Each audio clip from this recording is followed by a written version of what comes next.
Welcome to today's fly tying video. In this episode we're going to be looking at my tag nymph.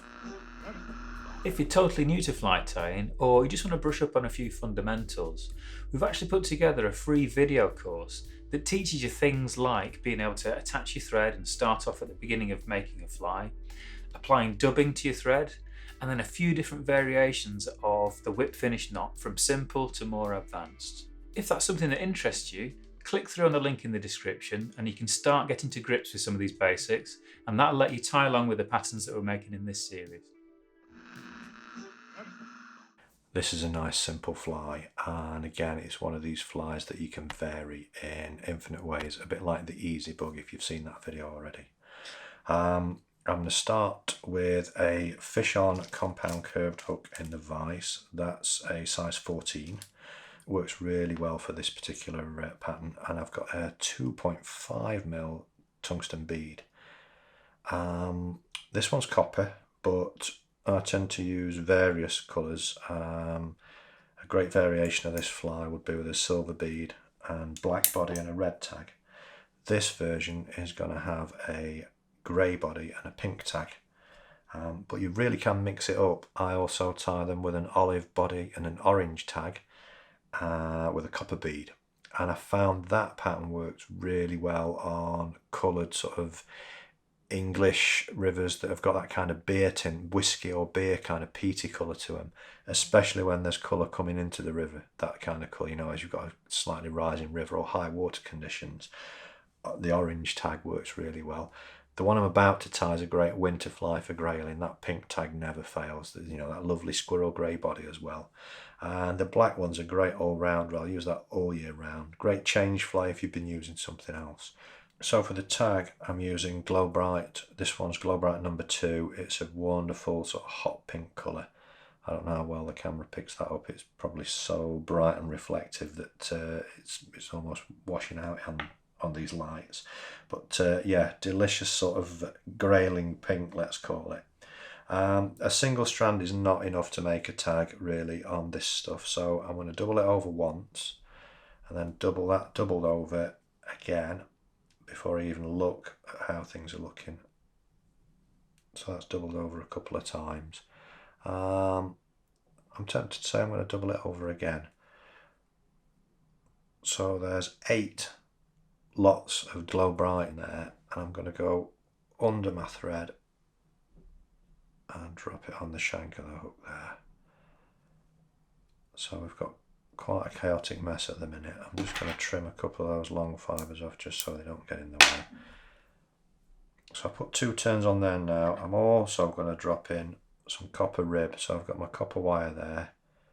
Just catch that in, and then I'm going to come forward using this pink to build up some bulk in my body as well. Once I get to the thorax, I'm going to put quite a bit of dubbing in that thorax, so I don't need to worry about building up. I can snip off there, just trap down any of those loose fibres. Then I'm going to just go in the back and trim that, just because it's bugging me. It doesn't need doing now, but I like to see what I'm working with in terms of tails, and that's a lovely sort of thickness for a tag. I'm going to leave it long while I'm tying, and I'm going to trim it at the end. So quickly run back down. I'm not worried too much about touching turns. The dubbing that I'm about to put on is a little bit translucent if you put it on delicately. So I've got some yellow thread and I've got some pink. I don't mind those colours showing through. You get a little bit of kind of weird mix of colours showing through this grey, squirrel grey dubbing. I don't mind that so much when the fly's wet. So just picking off a wisp of dubbing,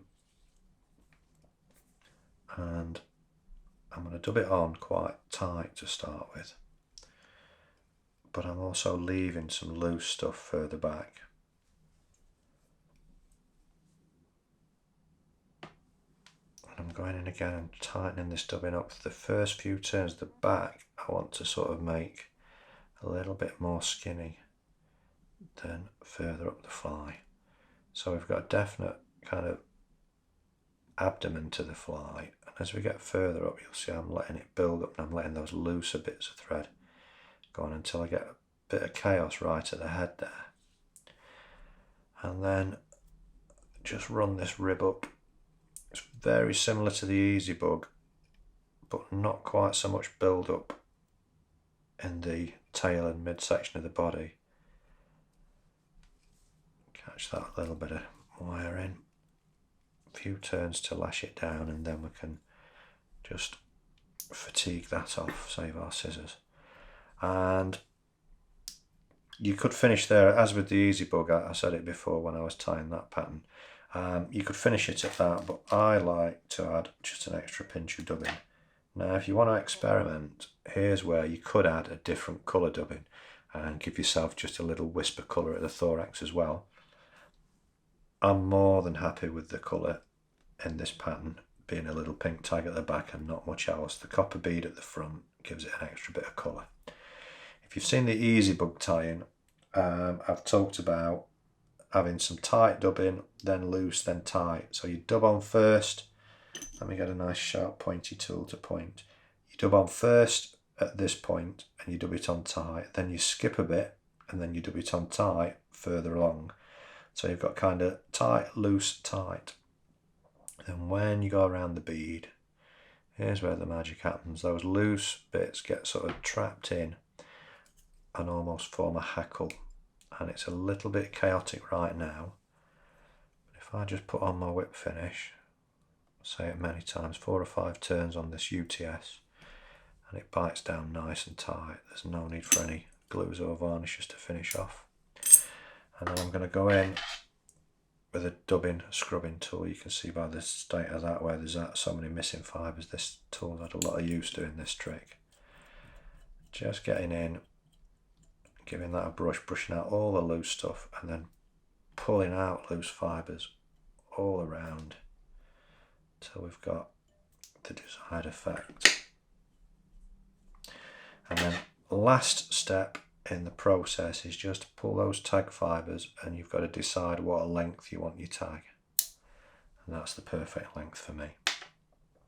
So I can go in and pick out any stray fibres if I want. That's really, I'm only doing that for the camera, if I'm honest. That'd go straight in my box as it was. So that is a tag nymph, and as I say, this is just a blueprint pattern. My go-tos are this colour, so squirrel grey body, pink tag, copper bead and copper rib. If I'm going to change, the first change I'd make if I'm not fishing this fly first already would be to a black body with a red tag and a silver bead and a silver rib. That's a great go-to pattern as well. And if you want to add an extra sort of string to your bow or bullet in your armory or whatever, or fly in your box even, you can use olive body, and it could be a copper or gold bead and matching rib. And with an olive body, I like to couple that with an orange tag. So mix it up. You can use other variations than that. Give it a try on your own stream in whatever colour scheme you want. I call it a tag nymph. I'm sure it's got lots and lots of other different names. People tie very similar patterns to this. But give it a go on stream. That is finished, my tag nymph.